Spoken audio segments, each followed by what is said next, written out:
We have gathered here in Singapore, Mr. President, defense ministers and chiefs of defense staff concerned with the security of the Indo-Pacific region. The war in Ukraine, for some, appears distant, but its effects are now global. We thought it vital that they hear from you. We thank you, Mr. President, for being with us and look forward to your special address to us. Mr. President.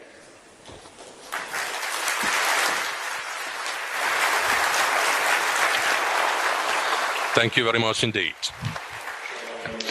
Dear participants of the Shangri La Dialogue, distinguished ladies and gentlemen, Mr. Director, I'm grateful for the honor to deliver this address. When I was preparing for this meeting with you, so far, a virtual meeting, but hopefully many offline meetings are yet to come during my future visits to your region after we win in this war. So, when I was preparing to this meeting, I was told about one girl. She wrote me a letter asking to support an initiative called Spray Paint Ukraine. This is the initiative aimed at helping Ukraine. She created this image, NFT picture, and presented me with a shirt for me to wear it, thus helping everyone to discover her initiative. And I thought to myself that this situation, this request from this girl, her idea, her confidence that the president of Ukraine will really respond to her initiative and that I will be willing to help is of crucial importance. And I'm wearing this shirt today. And this can be helpful in explaining why Ukraine has garnered so much support worldwide and why we are definitely going to prevail in this war which Russia has started. Can you imagine, for instance, the President of Russia responding to such an initiative? Would he respond to this initiative? Would he just read the letter coming from the embassy in Singapore proposing to support the idea of a girl whom he doesn't know? Would he wear the shirt? I think that this is impossible. And this is what is really happening. This is the confrontation between the possible, which we and many people in the world need, and the impossible, for which Russia is so desperately fighting for. Russia strives to render it impossible for a neighboring country, which it regards solely as its colony, to be able to exist freely and independently. This is exactly why the Russian army has killed thousands of our people and deported to its territory hundreds of thousands of Ukrainians. Cruise missiles alone, Russia has used 2,595 cruise rockets against us in 108 days. Russia wishes to make it impossible for our people to use their land, resources and water in their best interest. Russia wishes to steal it and is actively looting the territory which it has managed to occupy. They are taking away literally everything, ranging from cars which are left near houses on the streets to equipment from the captured enterprises, from metal to grains. Just imagine how low Russia has stooped if its representatives have stolen from our city of Mariupol, which has been completely razed to the ground by the Russian army, even a few surviving trolleys. This is Russian greatness manifested in stealing trolleys. Russia wishes to make it impossible for the nations of the world to be confident about freedom of navigation, confident of this basic freedom for peace and prosperity in every corner of our planet. Since the first minutes of the full-scale war against Ukraine, Russia blocked our ports on the Black Sea with its own fleet. Over the time of this war, Russian troops have attacked peaceful merchant vessels and directed their missiles against our port infrastructure. The Black Sea today is the most perilous sea in the world, and the responsibility for it rests squarely with Russia, although as early as 23rd of February this year, on the eve of this war, a free and unimpeded and safe navigation was possible in the Black Sea. I can continue mentioning these examples endlessly, the examples of what Russia seeks to make impossible, and I'm confident that in many of these examples you can find something that is of value to you, something that makes your life possible. And I'm confident that in many of these examples you can find something that is of value to you, something that makes your life so important to you. And I'm confident that you have a keen interest in ensuring that the lives of your people are free and independent. You have a keen interest in preserving your culture, your resources, and ensuring that no one loots your property, and ensuring that no one plunders your cultural treasure, ensuring that no hostile fleet makes your seas hazardous for navigation. Russian propaganda is assiduous in spreading in many countries the disinformation campaign that Russia's war against Ukraine is ostensibly something about NATO, about the role of the United States, about the intention of the West to somehow advance in Europe. But in reality, Russia's war against Ukraine is not only about Europe. It is about globally important things.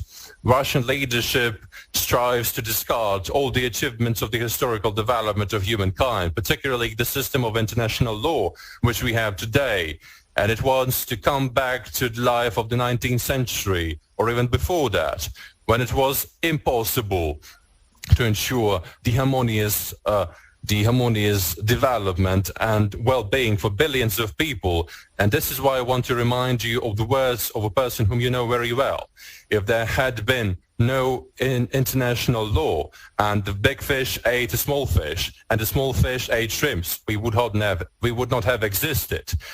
These are wise words of Lee Kuan Yew, the leader who was perspicacious enough to see the clear reasons of many things and processes, and who knew exactly what is of value. And that is why I'm sitting before you in this shirt. And this is why I responded to a request of a girl from Singapore. We must value our opportunities. We must value what has become possible thanks to wise leadership in the past, thanks to the struggle of many generations, of many peoples. We must value the things that give us a chance to exist in peace and work for the common good of our peoples and in the world. And therefore, we must stop Russia. We must stop the war which this state has started against my state, trying to bring the world back in the old times when the freedom of peoples and people's lives were of no significance at all. We must break the ability of Russia and any other country in the world to block, seize, and destroy the freedom of navigation. If it's about sanctions, then we need sanctions. If it's about symmetrical measures to limit the servicing of Russian ships in ports, then we need these measures. Russia must feel that its belligerent policies will have consequences for itself as well. And if there are no such consequences, and if due to Russian blockade we are unable to export our foodstuffs, which is so sorely missing in global markets, the world will face an acute and severe food crisis and famine in many countries of Asia and Africa. The shortage of foodstuffs will inexorably lead to political chaos, which can result in the falling of many governments and the ousting of many politicians. And this is already plain to see. This looming threat is plain to see by just looking at the skyrocketing prices for basic products on the world markets and in certain countries. This is the direct consequence of the acts of the Russian state. And therefore, finally, we must restore the full might of the international law. Since 24th of February this year, the Russian missile strikes have killed 287 children. And this is just what we can tell you officially. We do not know so far how many people are buried in mass graves in the occupied territories, and how many corpses are there in the rubble of houses that the Russian army is controlling so far. The killings and tortures, the deportation, the destroyed cities, the usage of prohibited munitions, particularly phosphorus bombs, the blackmailing with chemical nuclear weapons, all of this, for all of this, any country, including Russia, must be held to account, and we can make it possible if we are acting in a concerted way, although Russia will definitely try to make this impossible too. We can ensure the reform of the United Nations to make all countries abide by international law and to prevent violations of world order. The UN system, particularly the UN Security Council, do not give equitable representation to the majority of peoples of the world. The voice of many regions of the planet is not listened to exactly when it is so vital. If this reform has already taken place, we would have been able to respond to any aggression, not only Russia's aggression, on the global level. Ladies and gentlemen, I am grateful for your support to Ukraine. I am grateful for your attention to Ukraine, to our country. But please remember that this support and this attention is not only for Ukraine, but for you as well, to ensure that our and your future is safe. It is on the battlefield in Ukraine that the future rules of this world is being decided, along with the boundaries of the possible. So let us save the whole world from coming back to the times when everything was decided based on the so-called right of might, and when certain peoples and their ideas and many nations were of no consequence. Thank you. Glory to Ukraine.